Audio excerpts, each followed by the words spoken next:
Bien, bienvenidos al sexto domingo de la Pascua. Bienvenidos. Pablo tuvo una visión. Allí estaba un hombre de Macedonia, rogándole y diciendo: pasa a Macedonia y ayúdanos. En el nombre del Señor que nos dirige a responder al llamado macedonio. Amén. ¿Por qué nuestro Evangelio dice 38 años? ¿Por qué no redondear eso para decir que el hombre estuvo esperando durante 40 años?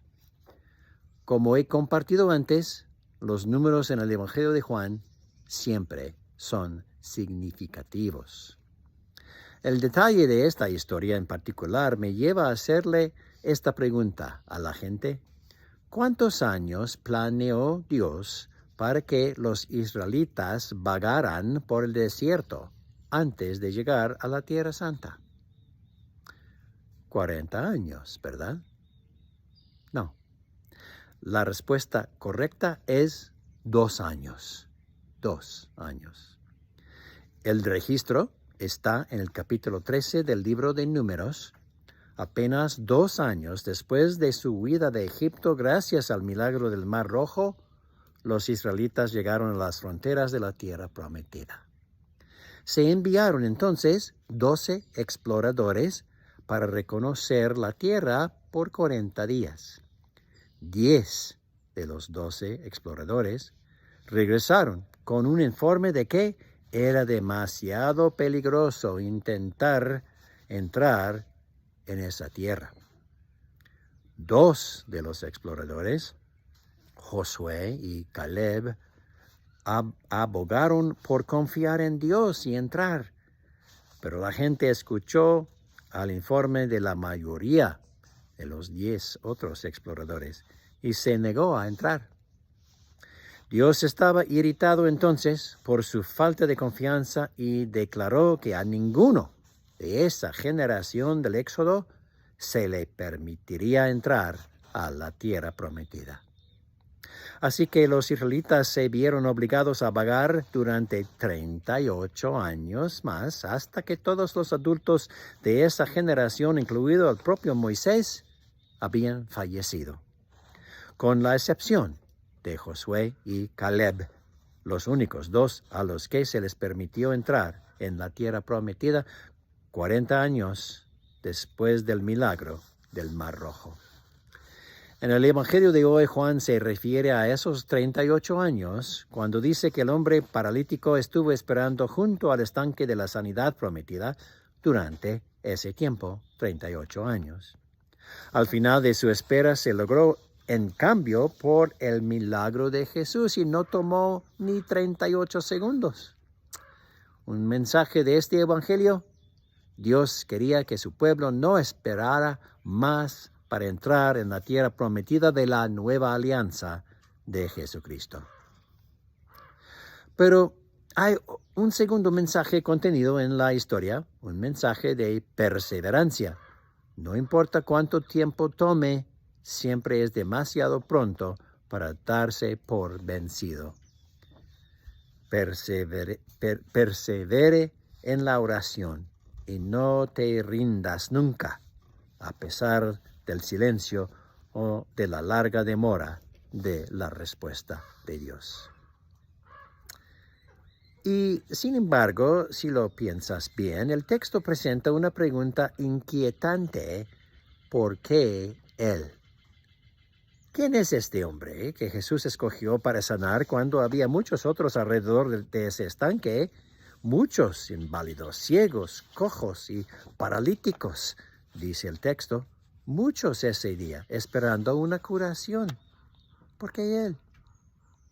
Tal vez sea porque él estuvo esperando más tiempo, ya que estuvo allí paralizado junto a la piscina todos los días durante 38 años. Pero note que el texto no dice ni una palabra acerca de la fe del hombre, ni un solo indicio de que creía en Jesús o cualquier otra cosa excepto el agua mágica de la piscina. Y cuando las autoridades religiosas le preguntan, ¿quién te sanó?, dice que ni siquiera sabe. Luego, los versículos que siguen a nuestro evangelio de hoy dicen que las autoridades le informaron que sanar y cargar camillas era ilegal en el santo sábado. En ese momento, el hombre señala a Jesús como el que lo sanó y fue él que le dijo que llevara su camilla, no era de su culpa. Si este hombre perseveró, sí, perseveró, pero parece que no tenía gratitud, ni fe, ni humildad, ni conciencia de que no merecía ser sanado. Entonces, ¿qué pasa con las personas que no se curaron ese día? Esa es una pregunta para muchos de nosotros y a menudo nos preguntamos, ¿cuándo va a responder el Señor a mi oración?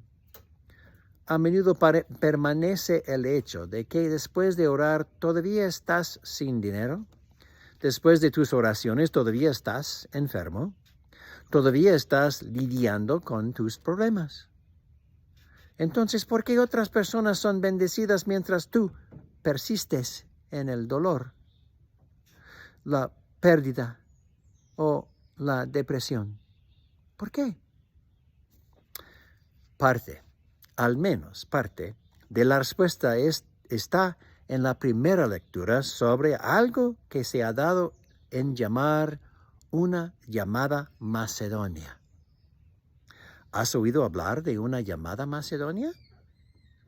Es una referencia al sueño que tuvo San Pablo de un hombre macedonio, llamándolo en un sueño para que viniera y ayudara a la gente de Macedonia.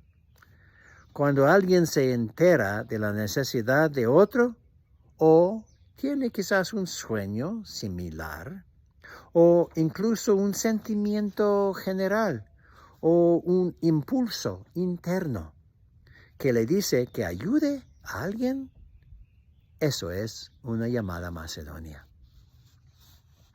Creo que es algo así como una respuesta al por qué presentado por el Evangelio de hoy. La sanación directa de Jesús no ocurre automáticamente ni regularmente en respuesta a la oración. Y cuando sucede, a veces parece arbitrario, ¿no? ¿Por qué él? ¿Por qué ella? Una persona sin fe que carece de gratitud, humildad y la conciencia de que no merece la ayuda. La respuesta contenida en la historia del llamado macedonio es que la curación depende de nosotros. La curación de otros en dolor o en necesidad o en su aislamiento depende de nosotros.